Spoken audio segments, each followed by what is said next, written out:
जय हिंद जय भारत दोस्तों। आज मैं एक बार फिर से आपका स्वागत करता हूं आपके अपने पसंदीदा और विश्वसनीय यूट्यूब चैनल सैनिक वेलफेयर वन में, जो देता है आपको बहुत ही अच्छी और रोचक भरी जानकारियां। तो दोस्तों, आज मैं एक बहुत ही अच्छी जानकारी लेके आया हूं जिसका नॉलेज बहुत ही कम लोगों को होता है। ये पूरा मैं डिसेबिलिटी पेंशन के बारे में जानकारी लेके आया हूं कि क्या होती है डिसेबिलिटी पेंशन और डिसेबिलिटी पेंशन किस किस को मिलती है, कितने प्रकार की होती है, कैलकुलेशन कैसे करते हैं, और सबसे बड़ी बात कि डिसेबिलिटी पेंशन के अंतर्गत ये एट्रीब्यूटेबल और एग्रावेटेड क्या होता है। और एक ऐसी जानकारी इस वीडियो के अंत में मैं आपको दूंगा, तो कृपया आप इस वीडियो को पूरा अंत तक देखें। ये जानकारी शायद यूट्यूब पे आपको पहली बार मिलेगी कि एक से ज़्यादा कैटेगरी होने पर अलग अलग जो परसेंटेज मिलती है, किसी कैटेगरी में 20 मिली, किसी कैटेगरी में 30 मिली, तो अलग अलग किसी जवान के, किसी सैन्य जवान के अलग अलग यदि कई तरह की कैटेगरी है और उसमें अलग अलग परसेंटेज दी हुई है, तो उसकी बोर्ड पेंशन का कैलकुलेशन कैसे किया जाता है, क्या सभी कैटेगरियों के परसेंटेज को जोड़ दिया जाता है, तो इस पोस्ट में ये कंप्लीट जानकारी मैं आपको दूंगा। तो बढ़ते हैं जानकारी की तरफ। जानकारी की तरफ बढ़ने से पहले सभी दोस्तों से रिक्वेस्ट है, कृपया करके जिन दोस्तों ने मेरा यूट्यूब चैनल सब्सक्राइब नहीं किया है, सब्सक्राइब करें और बेल के आइकन को ज़रूर दबाएं, ताकि अच्छी और नई न्यूज़ के साथ में आपके साथ में बना रहूं। क्या होती है डिसेबिलिटी पेंशन? दोस्तों, डिसेबिलिटी पेंशन वो होती है जो सैन्य सेवा के दौरान कोई भी सैनिक इंजूर्ड हो जाता है, क्योंकि वो जब सेना में भर्ती होता है तो बिल्कुल फिट फॉर भर्ती होता है, और सेना से जब पेंशन जाता है तो किसी कारणवश सैन्य गतिविधि के दौरान उसको चोट लग जाती है, तो उसके बदले में जो मेहनताना सर्विस पेंशन के साथ में उसको दिया जाता है, वो होती है डिसेबिलिटी पेंशन। किन किन को मिलती है डिसेबिलिटी पेंशन? तो डिसेबिलिटी पेंशन किन किन को मिलती है? डिसेबिलिटी पेंशन उनको मिलती है जो सैन्य सेवा के दौरान या तो किसी कारणवश बीमार हुए हैं या सैन्य ड्यूटी की वजह से चोटिल हुए हैं, तो उनको डिसेबिलिटी पेंशन मिलती है। उसके भी अलग अलग रूल्स है। उनके रूल्स ऐसे हैं कि जो इसके अंदर एट्रीब्यूटेबल है और जो एग्रावेटेड है, केवल उन्हीं को ही डिसेबिलिटी पेंशन मिलती है। जो घर जाके चोटिल हुए हैं उनको डिसेबिलिटी पेंशन नहीं मिलती है। इसमें आपको मैं बताऊंगा आगे चल के कि क्या होता है एग्रावेटेड और क्या होता है एट्रीब्यूटेबल। ये देखिए दोस्तों, एट्रीब्यूटेबल एंड एग्रावेटेड क्या होता है। एट्रीब्यूटेबल वो होता है जो सैन्य सेवा के में रहते हुए चोटिल हुआ है, और एग्रावेटेड वो होता है जो सैन्य सेवा की वजह से बीमार हुआ है। ये दोनों वजह होती है, इन दोनों ही वजह की वजह से ही डिसेबिलिटी पेंशन मिलती है, और उन्हीं को ही डिसेबिलिटी पेंशन लागू होती है जो एट्रीब्यूटेबल और एग्रावेटेड होते हैं। जो नॉट एट्रीब्यूटेबल और नॉट एग्रावेटेड होते हैं उनको डिसेबिलिटी पेंशन लागू नहीं होती है। डिसेबिलिटी पेंशन कितने प्रकार की होती है? तो दोस्तों, महत्वपूर्ण बात है यह है कि डिसेबिलिटी पेंशन भी अलग अलग प्रकार की होती है। डिसेबिलिटी पेंशन कितने प्रकार की होती है तो आगे मैं बताऊंगा इसमें आपको कि डिसेबिलिटी पेंशन दो प्रकार की होती है। एक होती है सामान्य डिसेबिलिटी पेंशन और दूसरी होती है बैटल कैजुअलिटी डिसेबिलिटी पेंशन। तो ये अलग अलग पेंशन हो गई है कि एक तो सामान्य गतिविधि के दौरान जवान को चोट लगी है, जवान बीमार हुआ है, तो सामान्य डिसेबिलिटी पेंशन होता हुआ एट्रीब्यूटेबल और एग्रावेटेड ही है।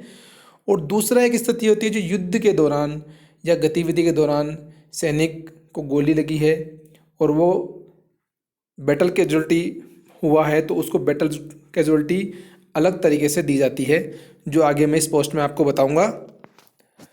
सामान्य डिसेबिलिटी पेंशन कैलकुलेट करने का तरीका। अब देखिए दोस्तों, इसमें सामान्य डिसेबिलिटी पेंशन जो जवान एट्रीब्यूटेबल है और एग्रावेटेड है, उनकी डिसेबिलिटी पेंशन को कैसे काउंट किया जाता है उसके बारे में आपको मैं बताऊंगा। इसको ध्यान से देखिएगा, और यदि समझ में नहीं आता है तो कृपया अगर कमेंट बॉक्स में ज़रूर लिखें, मैं आपको बताऊंगा जो भी कोई कमी होगी। तो इसकी रूलिंग ये है, और इससे संबंधित एक रिलेटेड वीडियो मैं पहले से ही बना चुका हूँ कि बेसिक पे और ये इन सब मिलाकर डिसेबिलिटी पेंशन और सर्विस पेंशन कैसे निकाली जाती है, इनके 2 वीडियो पहले बना चुका हूँ। उन वीडियो के लिंक मैं आपको डिस्क्रिप्शन में दे दूंगा, आप देख लीजिएगा। और फिर से मैं दोबारा आपको बता रहा हूँ कि डिसेबिलिटी पेंशन, सामान्य डिसेबिलिटी पेंशन कैसे निकालते हैं। तो इसकी रूलिंग होती है बेसिक पे प्लस एमएस पे प्लस क्लास पे, इन तीनों को जोड़ दिया जाता है। जैसे कि किसी जवान की बेसिक पे है 36,400 प्लस 5200 एमएस पे, इलेक्ट्रिक सर्विस पे जिसे बोलते हैं, प्लस 450 क्लास पे, टोटल हो गई 42,050। अब 42,050 का 30% हम निकालेंगे, तो 42,050 का 30% हो गया 12,615 रुपये। यानी जिस जवान को सामान्य डिसेबिलिटी पेंशन के अंदर यदि 100% बोर्ड मिलेगा तो उसकी डिसेबिलिटी पेंशन की बेसिक होगी 12,615 प्लस वर्तमान का डीए। जैसे कि किसी बंदे को 50% बोर्ड मिलता है तो 12,615 का आधा हो गया 6,307 रुपये, डिसेबिलिटी बेसिक बन गई, प्लस 6,307 प्लस वर्तमान का डीए, तो टोटल डिसेबिलिटी पेंशन हो जाएगी। तो दोस्तों आप इसको समझने की कोशिश कीजिएगा, यदि समझ में नहीं आती है तो कृपया कमेंट बॉक्स में लिख के बताइएगा, मैं आपको इस पर पुनः चर्चा करके बताऊंगा। अब दूसरा है battle casualty disability pension, calculation करने का तरीका। तो ये बैटल कैजुअलिटी डिसेबिलिटी पेंशन है, जो जवान बैटल कैजुअलिटी हुआ है और वो अपनी सैन्य सेवा पूरी करके रिटायरमेंट जाता है तो उसको डिसेबिलिटी पेंशन दी जाती है। उसको कैलकुलेट करने का तरीका सामान्य डिसेबिलिटी पेंशन से कैलकुलेट करने के तरीके से थोड़ा अलग है। तो देखते हैं क्या है वो तरीका। सेम वही तरीका है, बेसिक पे, एमएस पे और क्लास पे तीनों को जोड़ दिया जाता है। सेम मैंने देखा है किसी जवान की बेसिक पे 36,400 है प्लस 5200 इलेक्ट्रिक सर्विस पे प्लस 450 क्लास पे, टोटल हो गए 42,050। अब 42,050 का 60%, सामान्य डिसेबिलिटी पेंशन में हमने निकाला था 42,050 का 30%, और इसमें होता है उसका डबल, यानी कि 42,050 का 60% हो गया 25,230। वो जवान जो बैटल कैजुअलिटी है और जिसको 100% यानी 100% डिसेबिलिटी मिली है तो उसकी डिसेबिलिटी पेंशन का बेसिक होगा 25,230 प्लस वर्तमान का डीए। और जिस जवान को डिसेबिलिटी बैटल कैजुअलिटी की वजह से हुई और 50% बोर्ड मिलता है तो ये इसकी हो जाएगी 25,230 का 50% यानी कि 12,650 प्लस डीए उसकी टोटल पेंशन होगी। तो दोस्तों अब देखो ये मेडिकल पेंशन में बोर्ड कितने प्रकार के होते हैं, जैसा मैंने बोला अभी 100%, 50%।